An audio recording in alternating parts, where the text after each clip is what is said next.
सभी साथियों को अयोध्या धाम के एडवोकेट शिवम पांडे की तरफ से नमस्कार। साथियों, मैं advocate high court from Ayodhya Dham आप सभी को रिविजिट संबंधी जो आप लोगों में भ्रांतियां फैल गई हैं और सरकार क्या कर रही, कैसे कर रही है, इसका विवेचना आप लोग नहीं कर पा रहे हैं, या कल की डेट के बाद कुछ साथी उदास हो गए हैं, बार बार फ़ोन कर रहे हैं या मैसेज के द्वारा चीज़ों को डिस्क्राइब करने की बात कर रहे हैं। इसलिए रिविजिट संबंधी सारी जानकारी फिर से आप लोगों को दी जाएगी। और आज के सेशन में आप लोगों की जो दुविधाएं हैं या जो चयनित साथी हैं वे बार बार डर रहे हैं कि हमारा क्या होगा, क्योंकि हम 69 से नीचे हैं, 68 से नीचे हैं, हम 67 पे हैं, 66.49 पे नौकरी कर रहे हैं। तो ऐसे कुछ साथी बार बार मैसेज करके सलाह चाहते हैं, अपनी चीज़ों को पूर्णतः डिस्क्राइब करना चाहते हैं कि हाँ वे सुरक्षित हैं कि नहीं है, उनका क्या होगा। चूँकि 69,000 वैकेंसी एक ऐसी अनसुलझी कथा बन चुकी है कि जिसको सुलझाने के लिए पूरा प्रयास माननीय उच्च न्यायालय द्वारा किया जा रहा है, क्योंकि सरकार कभी भी नहीं चाहती है कि चूँकि सरकारी विभाग स्वयं के लाभ, स्वयं के अधिकारियों के स्वयं के पचड़े के कारण यह भर्ती फंस चुकी है। और इस भर्ती को फंसने के बाद बहुत ही ज़्यादा लोगों में भ्रांतियाँ फैल गई हैं। कुछ लोग तो 19,000 MRC की धांधली बताकर लोगों को गुमराह कर रहे हैं और बता रहे हैं कि हम 19,000 MRC के लोगों को नौकरी दिलाएंगे और जनरल के सारी सीटें हमारी है, उनकी सीटें नहीं हैं। इस प्रकार की विभिन्न क्रियाएं हो रही हैं और उन क्रियाकलाप के द्वारा आप यह समझ लीजिए कि लोगों को सिर्फ और सिर्फ गुमराह किया जा रहा है, उन्हें सही बातें नहीं बताई जा रही हैं। साथियों, हम आते हैं मुद्दे पे। आप सभी रिविजिट संबंधी जो जानकारी चाहते हैं तो पहले ही आप लोगों को बता दिया गया है कि रिविजिट हो चुका है। सरकारी आंकड़े में साथियों रिविजिट हो गया है। पूर्णतः रिविजिट की कार्यवाही सरकार द्वारा पूरी कर ली गई है। सरकार ने बहुत ही मेहनत करके, सरकारी विभाग ने, चूँकि सचिव स्तर पे IAS अधिकारियों ने उस पर मेहनत की और उनके वकीलों ने, उनके सीनियर वकील जो संजय भसीन सर हायर हुए हैं, उनके द्वारा भी मेहनत करके सरकार की रूपरेखा बना ली गई है। सरकार ने रिविजिट कर दिया है। रिविजिट में जैसा कि मैंने पहले बताया था कि सभी वर्ग के क्वालिटी पॉइंट चढ़ रहे हैं। जो भी 97 के नीचे OBC या SC के लड़के डबल आरक्षण पाके जनरल सीट पर गए थे, उन सभी को उनकी सीटों पर ले जाया गया है। और 97 के ऊपर जो भी OBC SC के लड़के जनरल में अपनी कैटेगरी में चयनित हो गए थे, उन्हें ओपन कैटेगरी में ले जाया गया है। और पूरी रिविजिट में हॉरिजॉन्टल न चलते हुए वर्टिकल चला गया है। ऊपर से नीचे डिसेंडिंग ऑर्डर में सभी सीटों को मैनेज करते हुए एक के बाद एक मैनेज किया गया है। और मैनेज करने के बाद रिविजिट को पूर्णतः दर्शाया गया है। आप लोग देखिएगा, जब तालिका कोर्ट के सामने आएगी तो हमें नहीं लगता है कि उसमें कोई भी कमी रहेगी। सिर्फ एक बात की कमी रहेगी कि सरकार ने जो पहले धांधली कर रखी है, जो गलत तरीके से चयन कुछ लोगों का हो गया है, उनको छुपाने के लिए ऊपर नीचे सरकार कर रही है। और सरकारी विभाग बहुत ही व्यापक पैमाने पर अपनी चीज़ों को छुपाने के लिए और अपने तथ्य को कोर्ट से स्वीकृति दिलाने के लिए तैयारी कर चुकी है, जिसका हम पूर्ण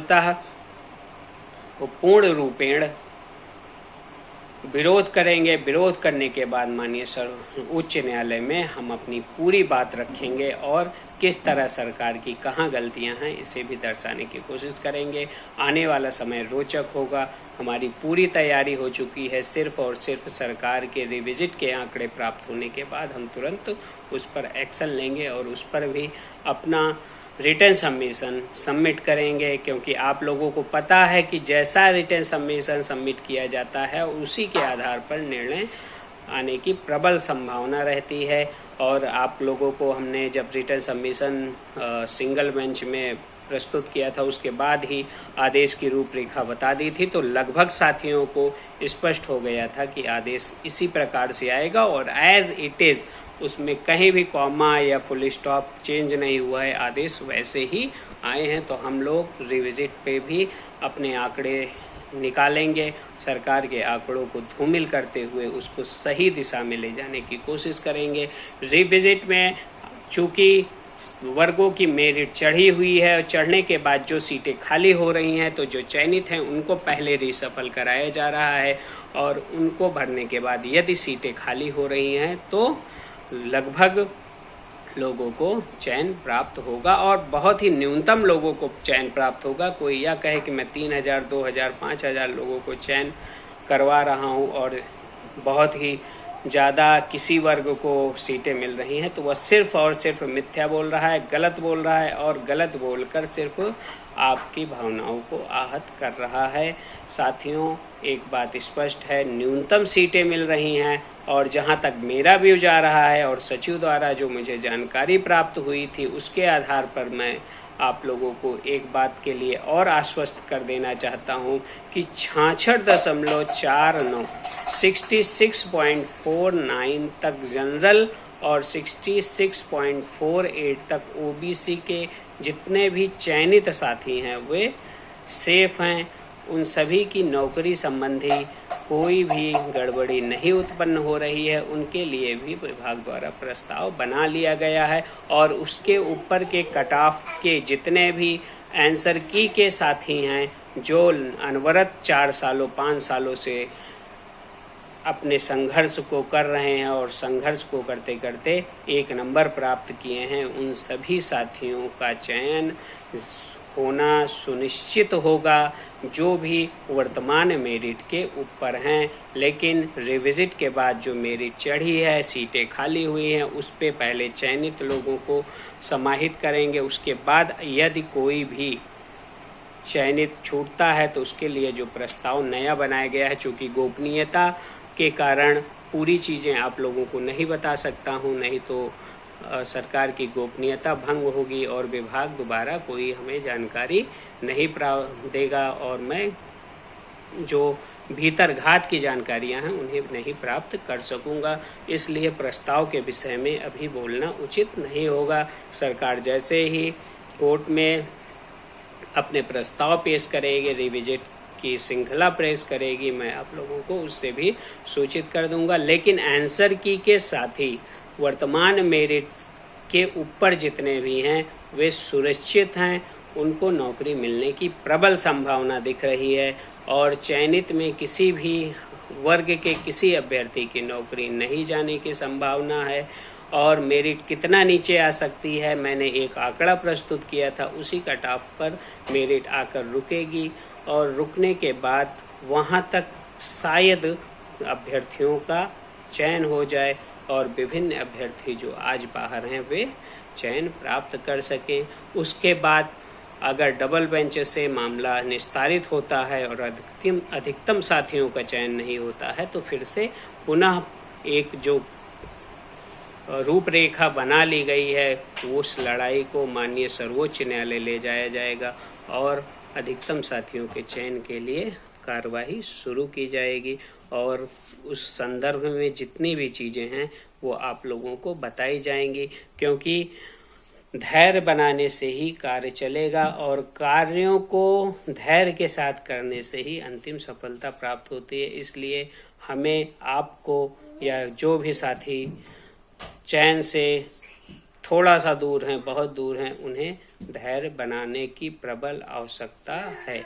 साथियों, मैं आप लोगों को स्पष्ट कर चुका हूं कि रिविजिट कैसे होगा, कैसे हो रहा है और किन किन साथियों का चयन होना सुनिश्चित है, किस वर्ग के कितने अचयनित साथियों की नौकरी की संभावना ज़्यादा बन रही है, इन सभी चीज़ों को मैं आप लोगों को बता चुका हूं। आप लोग बिल्कुल निराश मत हों, अधिकतम साथियों का चयन जरूर होगा, लेकिन रिविजिट के आंकड़े आने के बाद सरकार को घेर कर हम नौकरी संबंधी अग्रिम कार्रवाई को करेंगे। तब तक के लिए आप लोग थोड़ा सा धैर्य बनाए रखिए और अपनी चीज़ों को स्वयं आकलन करके तथ्यों के आधार पर बोलिए, क्योंकि मैं देखता हूं कि लोग अपने ही हिसाब से चीज़ों को डिस्क्राइब करते हैं। अपने हिसाब से नहीं करना चाहिए, जो सत्य है उन्हीं चीज़ों को सोचना, समझना और कहना चाहिए। इसलिए आप लोग रिविजिट की जो भ्रांतियां फैल रही हैं उससे दूर हो जाइए। आंसर की के जो भी साथी हैं वे जो 66.49 ओपन कैटेगरी, 66.48 ओबीसी कैटेगरी के ऊपर हैं, वे सभी, या एससी के क्वालिटी पॉइंट से ऊपर हैं, वे सभी नौकरी पाने के प्रबल हकदार हो रहे हैं और उन्हें नौकरी जरूर मिलेगी। बस सरकार का प्रस्ताव जो आया है वह कोर्ट में पहुंच जाए, तालिका कोर्ट में पहुंच जाए, उसके बाद ही अन्य कार्रवाइयाँ होना सुनिश्चित होंगी। तब तक के लिए धैर्य बनाए रखिए। रिविजिट संबंधी यदि आपको अभी भी कोई भी जानकारी लेनी हो या आपको कुछ भी पूछना हो तो मेरे व्हाट्सएप नंबर 7905856266 पर मैसेज कर दीजिए। समय मिलते ही मैं आपकी शंकाओं का समाधान व्हाट्सएप पे ही कर दूंगा। कल से ही अत्यधिक फ़ोन आने के कारण मैंने आज वीडियो रिविजिट संबंधी बनाया। यह स्पेशल वीडियो रिविजिट को व्याख्या के अनुसार रिविजिट की व्याख्या के अनुसार आप थोड़ा सा समझने की कोशिश करें। अगर एक बार में वीडियो न समझ में आए तो दोबारा जरूर देख लें, और यदि तब भी नहीं समझ में आता है तो आप संपर्क कर सकते हैं, अपने प्रश्न को व्हाट्सएप कर सकते हैं। तब तक आप लोग धैर्य बनाए रखिए। 26 तारीख को हो सकता है कि सरकार फुल फॉर्म में अपना डाटा प्रस्तुत करे। उसके बाद हम लोग उस पे में जो कमियां हैं उसको दूर करवाने की कोशिश करते हुए अधिकतम चयन का जो लक्ष्य है उसे पूरा करेंगे। एटीआरई पे दोहरा आरक्षण रुक गया है, हम ऐसा कुछ करेंगे कि और भी साथियों को लाभ प्राप्त हो।